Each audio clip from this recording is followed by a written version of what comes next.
The announcement that Clint Eastwood, the legendary actor and director known for his gritty westerns and no-nonsense attitude, would be appearing as a contestant on Jeopardy! Sent shockwaves through both Hollywood and the game show community. No one had ever expected the 94-year-old icon, famous for his squinted eyes, gruff voice, and slow, deliberate mannerisms, to step into a competition that demanded lightning-fast reflexes and encyclopedic knowledge of a broad range of topics. The revelation came seemingly out of nowhere, with Jeopardy! Producers refusing to confirm or deny how the star had ended up on the contestant list. Some speculated that it was a publicity stunt, a one-time celebrity special meant to boost ratings. Others believed it was Eastwood himself who had demanded a spot, eager to test his wits against the best minds in trivia. When the official Jeopardy! Twitter account posted a simple, enigmatic message, "Do you feel lucky?" Alongside a black-and-white photo of Clint standing next to the podium, the internet erupted with theories and excitement. Social media buzzed with speculation.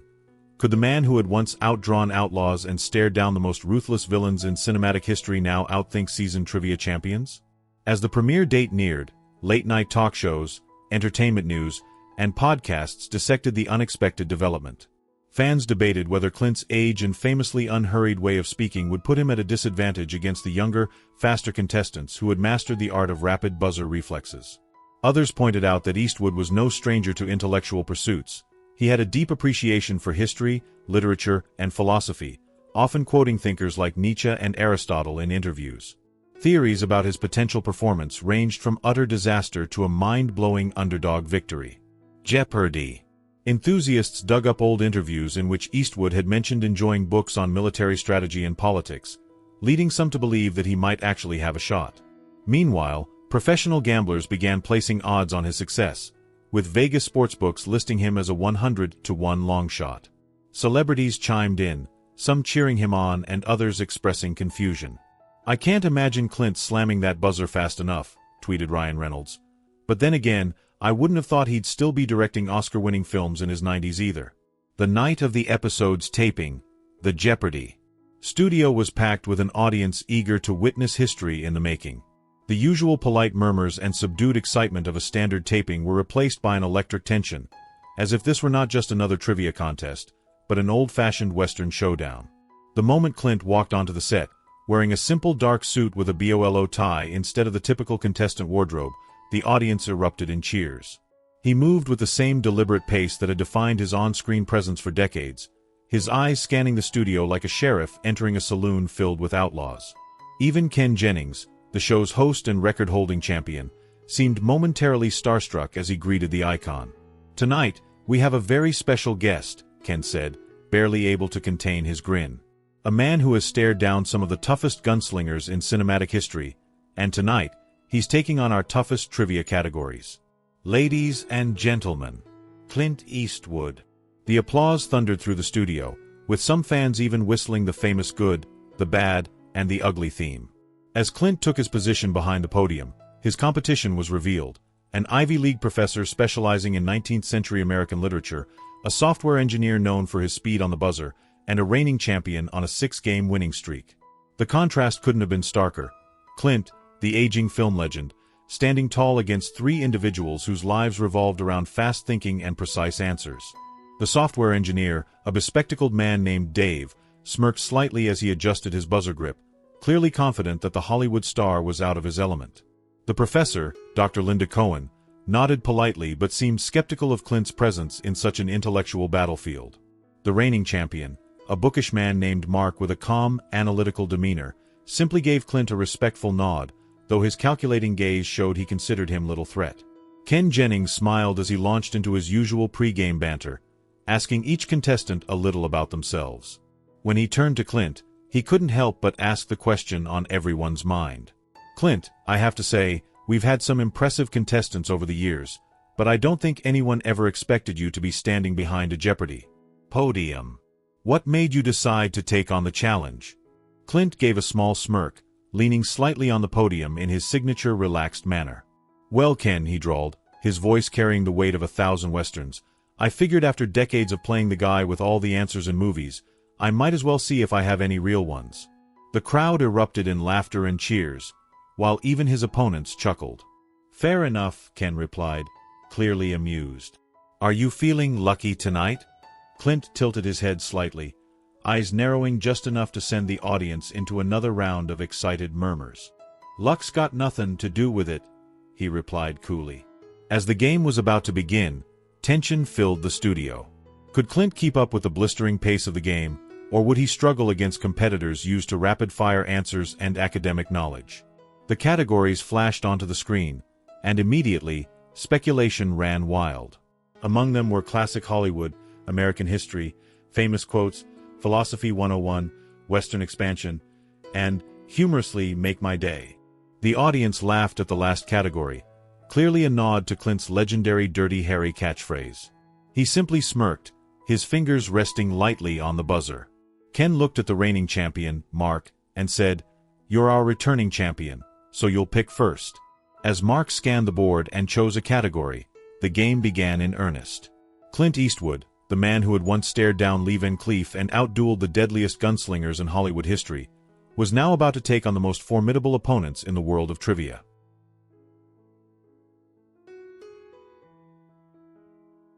The opening moments of the game were a rude awakening for Clint Eastwood. As the reigning champion, Mark, selected American history for $400, the game officially began, and the rapid-fire intensity of Jeopardy became immediately clear. Before Clint could even process the question, which had something to do with the year the Declaration of Independence was signed, Mark had already buzzed in and confidently answered, "What is 1776?" The chime signaling a correct response barely had time to fade before Mark, moving like a machine, selected American history for $800. Again, the clue flashed onto the screen, and again, Mark buzzed in before Clint's fingers even twitched. Within the first 2 minutes, the reigning champion had racked up a commanding lead, with the software engineer, Dave, also managing to snag a few questions along the way. Dr. Linda Cohen, the Ivy League professor, was biding her time, waiting for her moment to strike. But Clint hadn't even touched the buzzer yet. The audience murmured in anticipation. Was the legendary Eastwood, who had outgunned the deadliest outlaws in cinematic history, about to get steamrolled in the opening rounds of Jeopardy? He stood behind his podium, motionless, his expression unreadable. The bright lights of the studio cast sharp shadows on his weathered face, making him look more like an aging sheriff surveying a lawless town than a contestant on a game show. His fingers hovered near the buzzer, but the game moved so fast that by the time he recognized the answer, one of the others had already buzzed in. Jeopardy was about reflexes just as much as knowledge, and while Clint had the wisdom of a man who had lived nearly a century, his opponents had years of experience in the game's mechanics. Ken Jennings, ever the professional, tried to keep the energy light. "Clint, I noticed you're taking a more patient approach here," he quipped after the first commercial break, as Clint remained at $0 while Mark and Dave had surged ahead. Clint smirked slightly, his eyes narrowing. "Ken," he said, his voice calm but firm, "I don't draw till I know I'm gonna hit."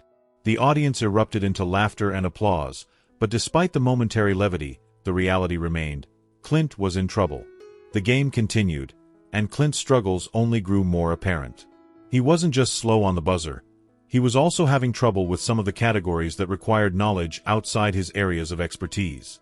A question about social media terminology left him shaking his head.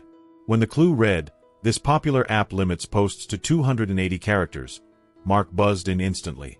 "What is Twitter?" he answered, earning another $1,000.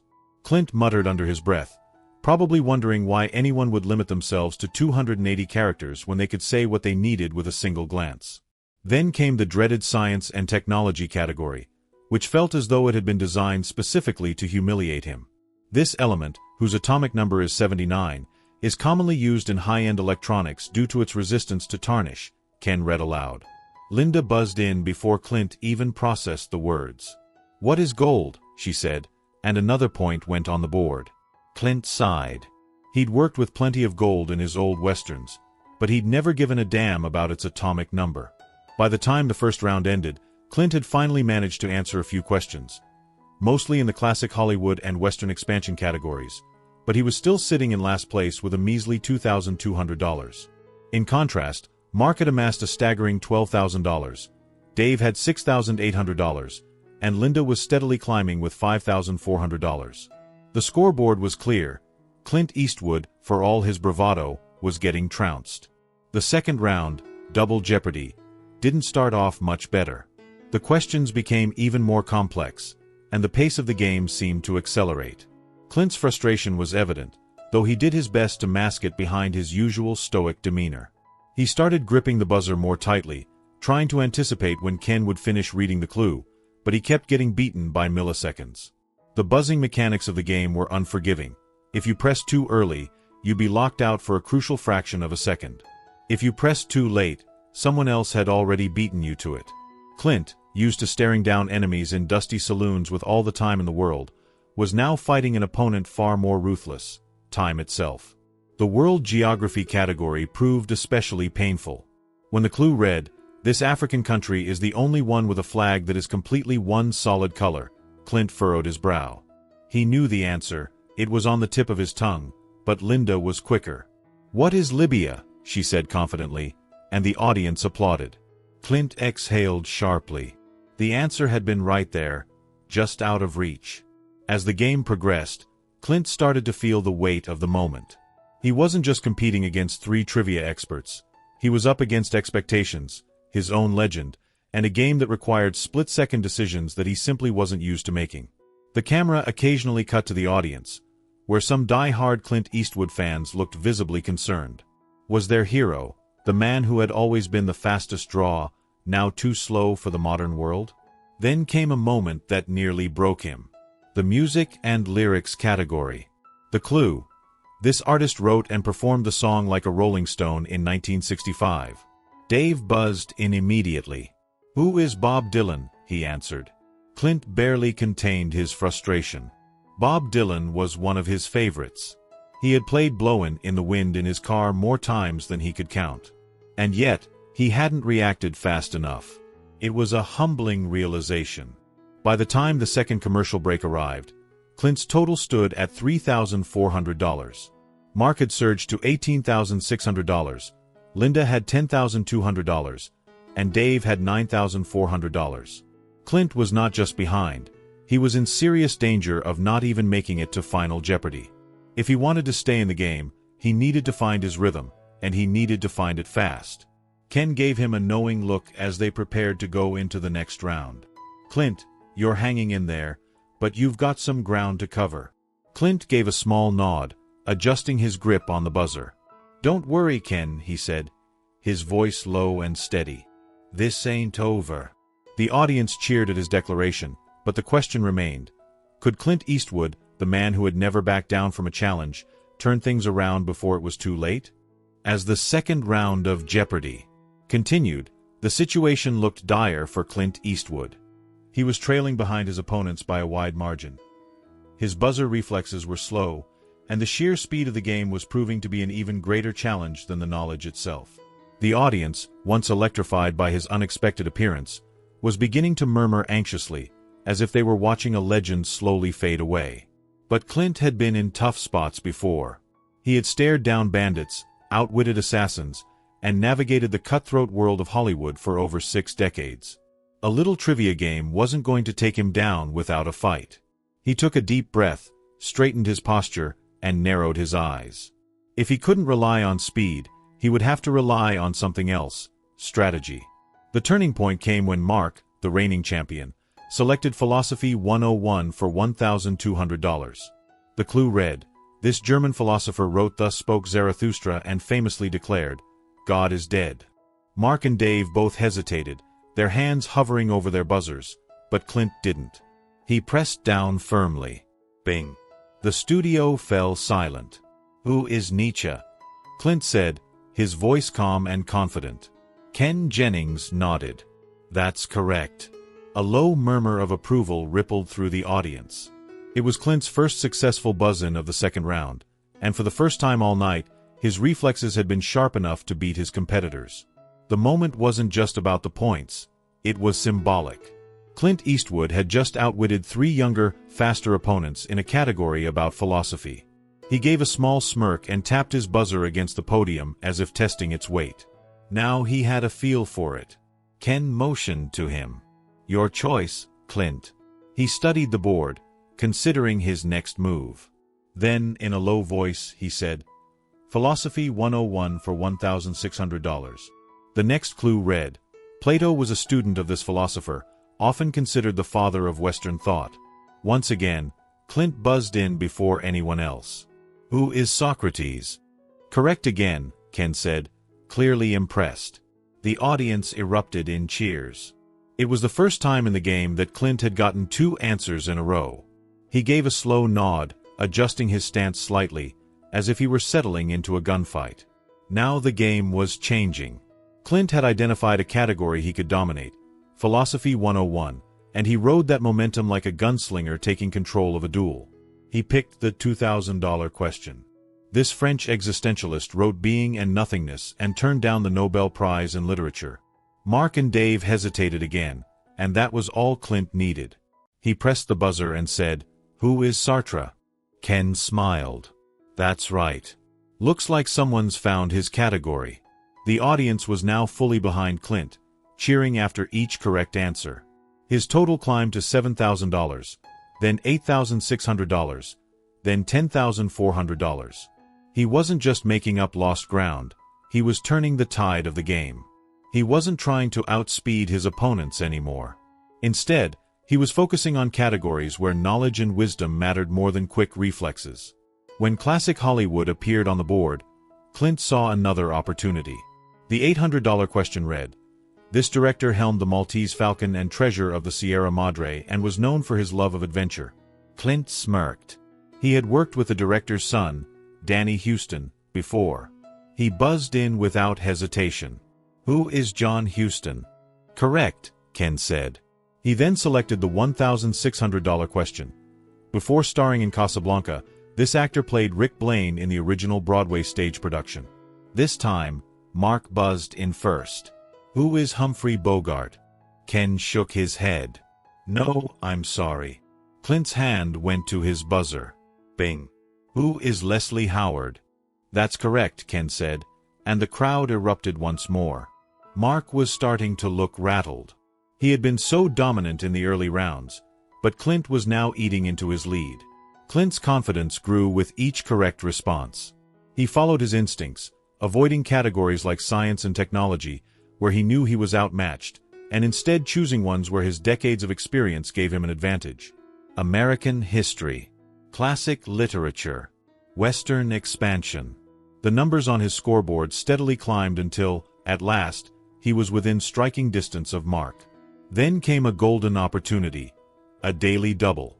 The clue was buried in American history, and Clint had been the only contestant daring enough to chase after the harder questions. When he selected the $1,600 question, the familiar daily double jingle played, and the studio filled with excited murmurs. Ken turned to him. Clint, you've got $13,200. Mark has $18,600. You can wager up to your full amount. What's it going to be? Clint didn't hesitate. All of it. The crowd gasped. It was an all-or-nothing moment. Ken nodded. All right. Here's your clue. This famous battle, fought in 1836, became a rallying cry for Texas independence. Silence filled the studio. Mark and Linda exchanged glances. Dave shifted uncomfortably. Clint, however, remained still. Then, in a steady voice, he said, What is the Alamo?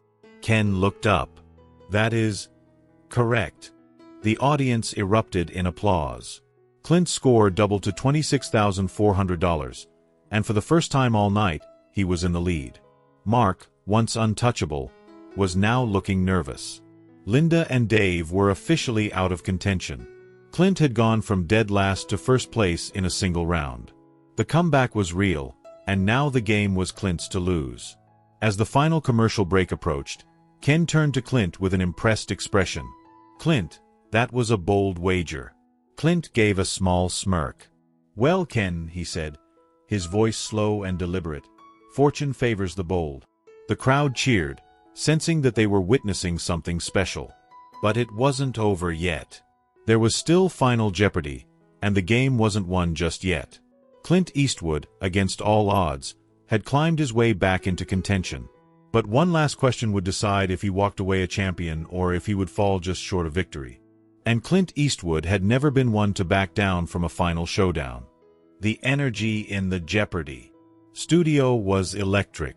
Clint Eastwood, the underdog who had stumbled through the first round, was now in the lead after a daring daily double wager that had doubled his total to $26,400. Mark, the reigning champion and early game dominator, sat at $18,600, clearly rattled. Linda and Dave, who had been fighting for second place earlier, had all but faded into the background. With only a few clues left on the board before Final Jeopardy, the game was now a duel between two men: Clint Eastwood, the Hollywood legend, and Mark, the Jeopardy veteran who had never expected such a challenge. Ken Jennings, ever the composed host, turned to Clint. "All right, Clint, the board is yours." Clint studied the remaining categories. He knew he had to be smart. Mark was still dangerous, and one slip-up could cost him everything. He needed to keep his lead going into Final Jeopardy. He scanned the board and spotted something that made his eyes narrow slightly: a daily double still lurking somewhere in the remaining clues. If Mark found it, the entire game could flip again. If Clint found it first, he could put the match out of reach. He tapped his buzzer lightly against the podium before speaking. "Let's go with classic literature for $2,000. Ken nodded, reading the clue. This Russian novel, first published in serial form in 1866, follows the story of a man who grapples with guilt after committing murder. Clint's fingers pressed down. Bing. "What is crime and punishment?" he answered smoothly. "Correct." The audience erupted into applause as his total climbed to $28,400. Mark clenched his jaw. He was running out of time. Mark quickly selected European history for $2,000, desperately trying to gain ground. The clue read, "This 19th-century French leader briefly returned to power during the 100 Days before being exiled to St. Helena." Mark buzzed in first. "Who is Napoleon?" "Correct," Ken confirmed, and Mark's total rose to $20,600. Now only a few questions remained. And then, like a coiled rattlesnake, Mark struck. "I'll take science and technology for $1,600, he said. Ken read the clue. This scientist, best known for his work on electricity and the invention of the lightning rod, was also a founding father of the United States. Mark slammed the buzzer. "Who is Benjamin Franklin?" "Correct." Mark's score jumped to $22,200. He was clawing his way back. Then it happened. Mark, still in control of the board, selected World Explorers for $1,200. And when the clue popped up, a familiar jingle played. Daily Double. A collective gasp swept through the studio. Mark's eyes widened slightly, and Clint remained completely still. This was the moment. If Mark made a big enough wager and got it right, he could overtake Clint before Final Jeopardy. If he got it wrong, it would be almost impossible for him to recover. Ken turned to Mark. "All right, Mark, you've got $22,200. Clint has $28,400. You can wager any amount up to your total." Mark took a deep breath. His fingers drummed against the podium. This was the defining decision of his Jeopardy career.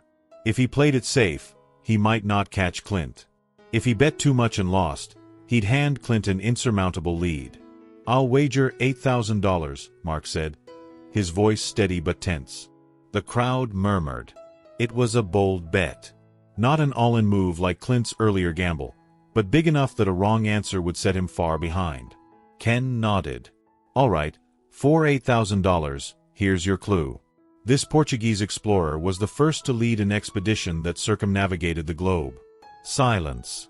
Mark's face tensed as he racked his brain. He knew this. He had studied explorers before. But now, under the pressure of the game, his mind was a battlefield. His fingers twitched slightly, and for the first time all game, Clint noticed the confidence in Mark's face waver. Finally, Mark exhaled and spoke hesitantly. "Who is Vasco da Gama?" Ken Jennings didn't even blink. "I'm sorry, that is incorrect." A loud gasp rippled through the audience. Ken turned to the screen. "The correct answer is, who is Ferdinand Magellan?" Mark closed his eyes briefly. He knew the answer. He had just blanked at the worst possible moment. And with that mistake, his total dropped to $14,200. An enormous setback right before Final Jeopardy.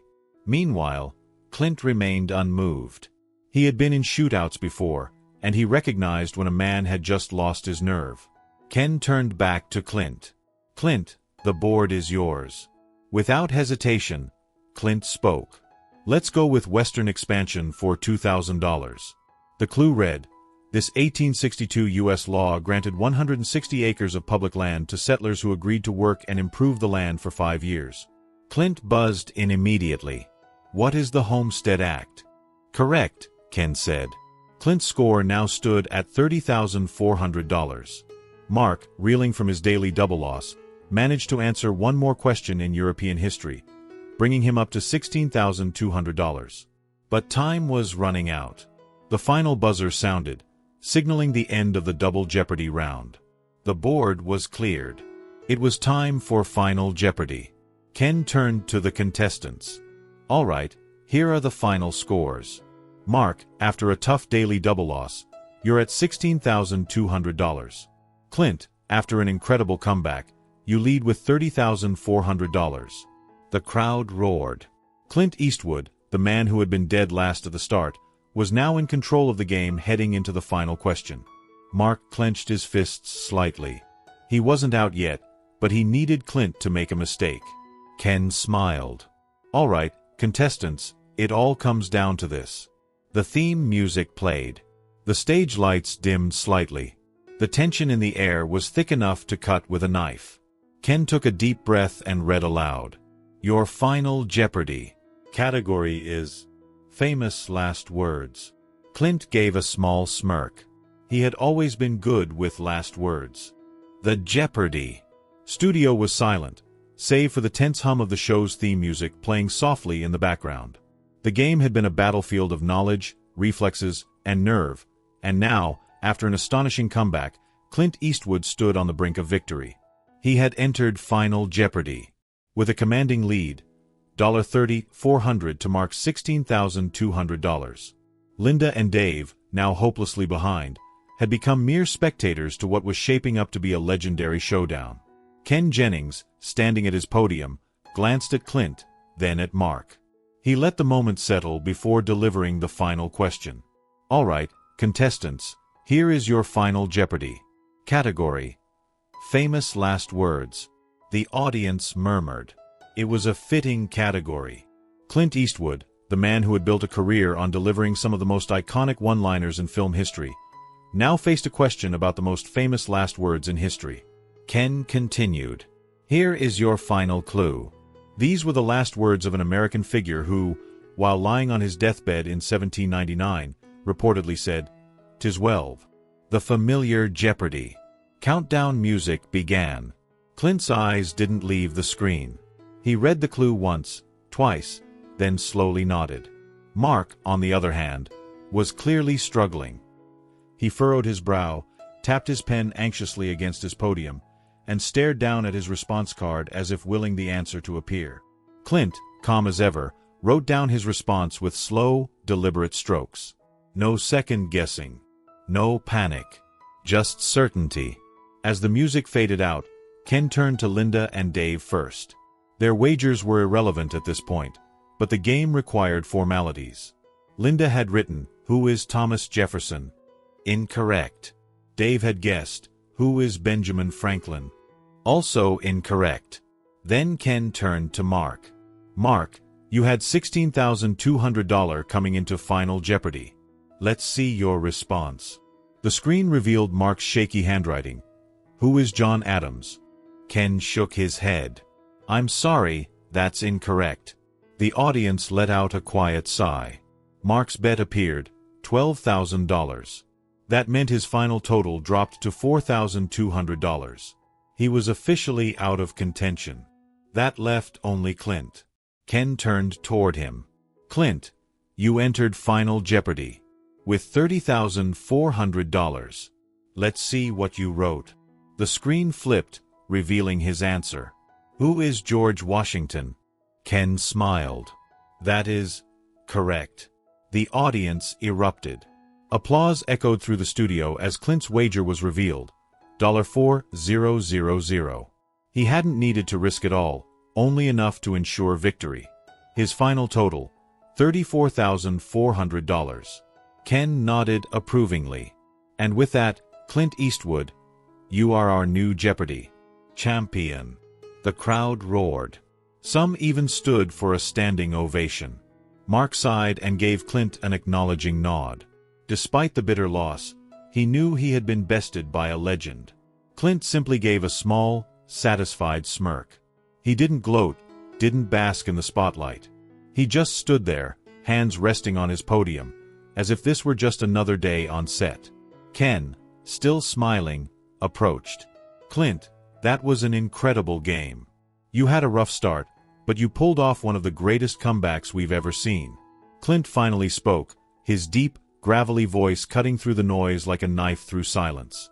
Well, Ken, he said, his eyes twinkling with amusement, I always did like a good standoff. The audience laughed and cheered. Ken chuckled. Well, Clint, as our new champion, you'll be returning tomorrow to defend your title. Think you've got another game in you? Clint gave a slow nod. Reckon I do. With that, the credits rolled. The Jeopardy! Music played as the camera panned over Clint, standing tall at his podium. He had entered the game as an underdog, doubted by many. But now, at 93 years old, he had just outdueled some of the brightest minds in trivia and claimed victory on one of the most iconic game shows in history. Clint Eastwood had won Jeopardy! And he had done it his way. As the cameras stopped rolling and the Jeopardy! Stage crew moved in to reset the set, Clint Eastwood remained at his podium, hands resting on the cool surface, taking in the moment. He wasn't one for big celebrations. Never had been. But he had to admit, this victory felt good. Not because he had won a game show, but because he had walked into unfamiliar territory, played by someone else's rules, and still managed to come out on top. Mark approached him, his expression one of genuine admiration. I gotta admit, Clint, I didn't see that coming. You played a hell of a game. Clint turned slightly, giving a small nod. Appreciate that. Mark chuckled. You're a man of few words, huh? Clint just smirked. He didn't need to say much. His victory had done all the talking for him. Backstage, producers and staff members buzzed with excitement. A Jeopardy! Champion at 93 years old? A Hollywood legend walking onto the set and dismantling the competition? It was the kind of television magic that couldn't be scripted. The ratings were sure to be through the roof, and social media was already ablaze. Within minutes, Twitter, or X, as it was now called, was flooded with reactions. Small Blue Diamond at Trivia Junkie 92. Clint Eastwood just won Jeopardy! This man doesn't just act in westerns, he lives them. Cowboy Hat Face Fire. Small Blue Diamond at Film Buff 77. Mark tried to take Clint down with that daily double. Big mistake. You don't outgun the man who made Dirty Harry. Small Blue Diamond at Jeopardy Fanatic. I've been watching the show for 20 years. That might have been the most intense final Jeopardy I've ever seen. Absolute legend. News outlets were quick to pick up the story. Within an hour, major publications like the New York Times, The Hollywood Reporter, and Variety had all posted articles. The headlines spoke for themselves. Clint Eastwood becomes oldest Jeopardy! Champion in history. Go ahead, make my day. Clint Eastwood stuns on Jeopardy! The good, the bad, and the buzzer. Eastwood's legendary Jeopardy! Victory! Talk show hosts couldn't resist covering it either. Jimmy Fallon, Stephen Colbert, and even Saturday Night Live quickly started working on segments about Eastwood's unexpected triumph. The internet was saturated with memes. One particularly popular one was a black and white image of Clint squinting at the final Jeopardy! Question with the caption, "Feeling lucky, punk?" Meanwhile, Clint, unaffected by all the noise, was simply getting ready to leave the studio. As he walked down the hall, a Jeopardy! Producer jogged up beside him. Mr. Eastwood, we'd love to have you on some interviews to talk about your win. Maybe Good Morning America, The Today Show. Clint stopped walking and turned slightly, raising an eyebrow. Not much of a talker, he said simply. The producer chuckled nervously.